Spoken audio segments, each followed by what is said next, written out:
There are any number of reasons to become invested in a series, but I find for me, it often comes down to a single character.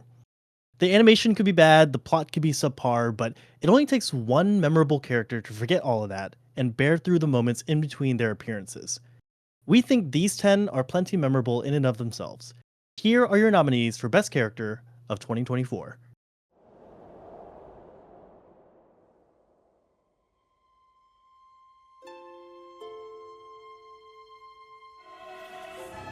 Aura, お前の前にいるのは1000年以上生きた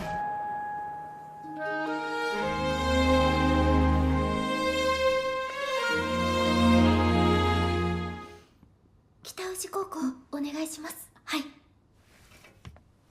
行くよ。みんな。よみがえりの妙薬、絶対に作り方を教えてもらう。早っ。動き気持ち悪い。全力で行く。みんな備えて。だから何なんだあいつは。一生懸命なんだよ彼女は。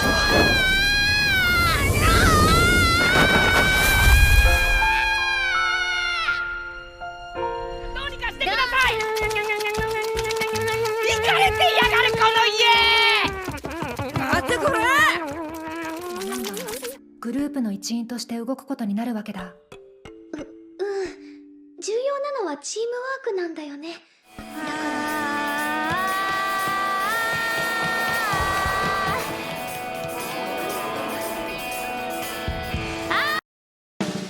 The jury winner for Best Character is Nadeko Sengoku. And the public winner for Character of the Year is Mao Mao from The Apothecary Diaries. Out of every set of winners I've seen so far, this is the most, like, of course the jury chose that, and of course the public chose that. Is that not wrong? Yeah, I don't know. I was personally caught off guard. I thought, if anything else, I really thought this was Kumiko's award to lose. Really? What? People go. She got greasy hair. Nah. Everyone loves Kumiko's hair. Come on. Season 3 specifically? I figured Frieren had a completely free pass in the public, and she did get second, but, you know, I thought that was pretty... You thought she would win over Mao Mao? Yes. Mao Mao, like, slapped the bitch just because she wasn't behaving right. Frieren made a bitch cut her own head off. Well, okay, she did do that.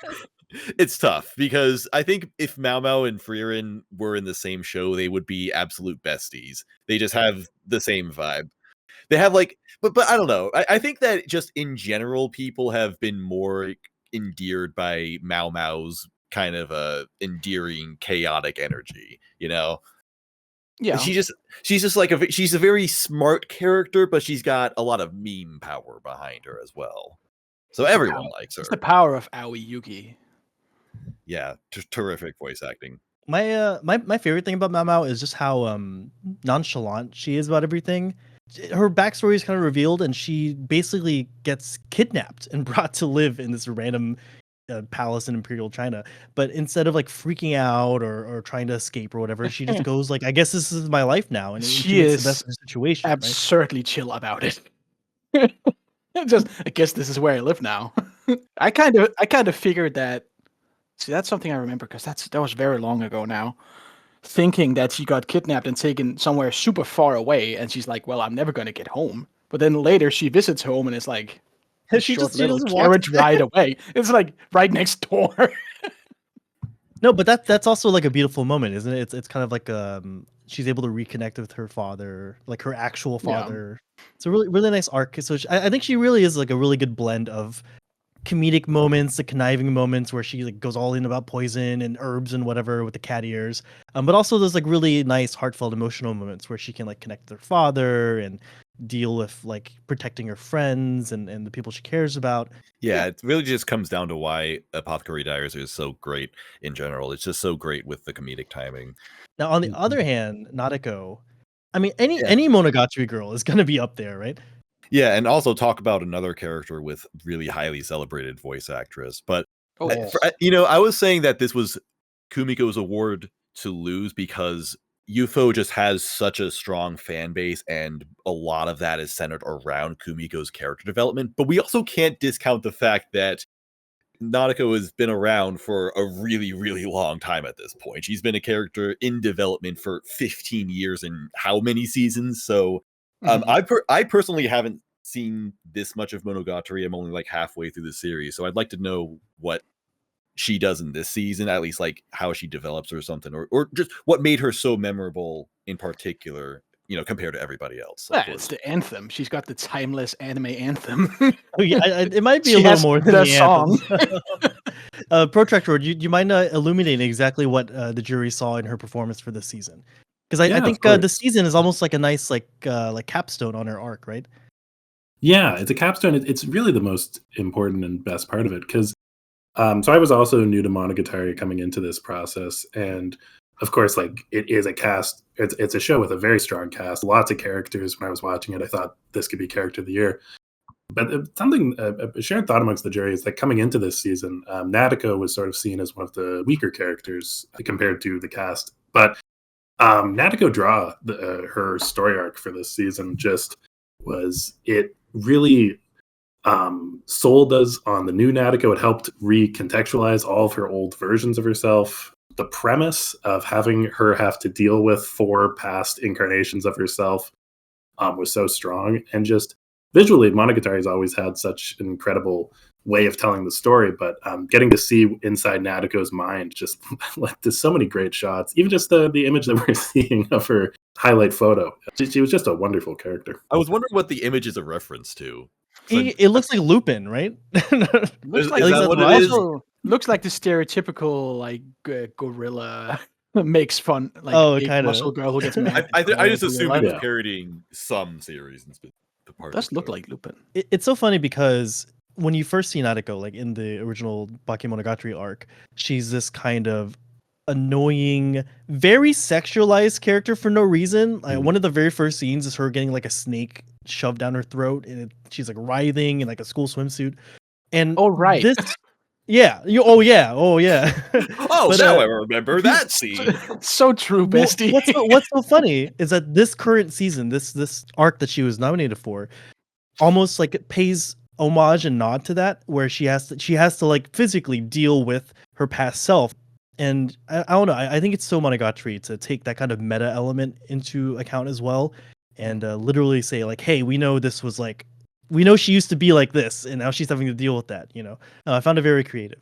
I see Marcille made number 2. That makes me very happy. She would have been my pick. I love Diligence in Dungeon. It's like my favorite manga of all time. Did she make number 2 on the merit of just the anime, or is there some future knowledge at play?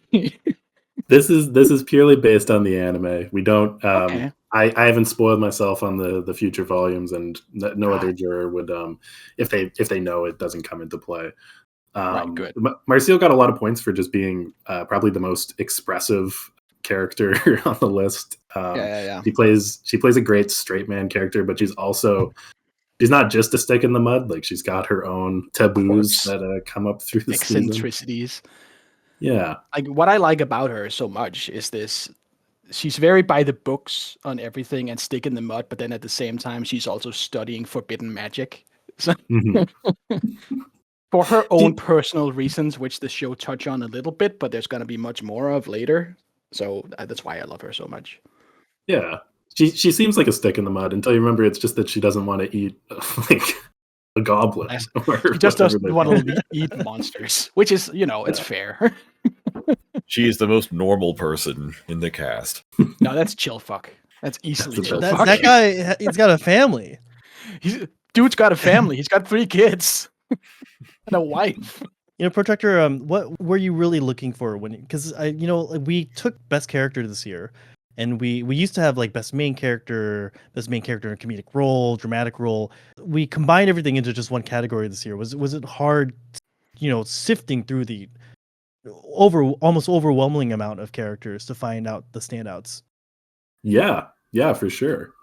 Like if we have 10 shows that we want to nominate for anime of the year, each of those shows is likely going to have a few great characters, and a lot of bad shows have good characters, and a lot of in between. So I think it's one of the things that you really have to search and scour. And I'm really happy that we got Misaki from Mayonaka Punch on here, because I think she's one of the more coming from one of the less popular shows. We can see she got 10th in the public vote. But there's a lot of characters out there that aren't in the biggest shows of the year that are still really interesting to follow. Like Misaki portrayed a character that was very driven, very angry. She played a straight man as well as Marcel, but she was also just sort of the core of the show. It's probably the one that I'm happiest with the nominees, but I would have been just as happy with maybe the next 5 that didn't get the cut. There's a lot of strong characters out there, much more than 10.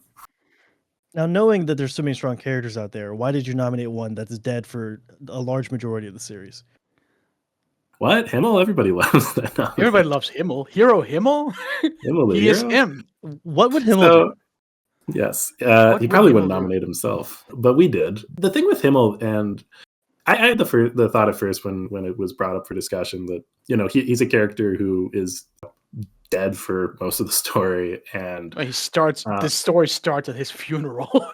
yeah, but that's really, it's the way that he's used in the story that's so interesting, because even though he's dead, he's still able to influence Freer, and he's able to help her grow long after he's gone. It's the way they use him that I think separates him as a character.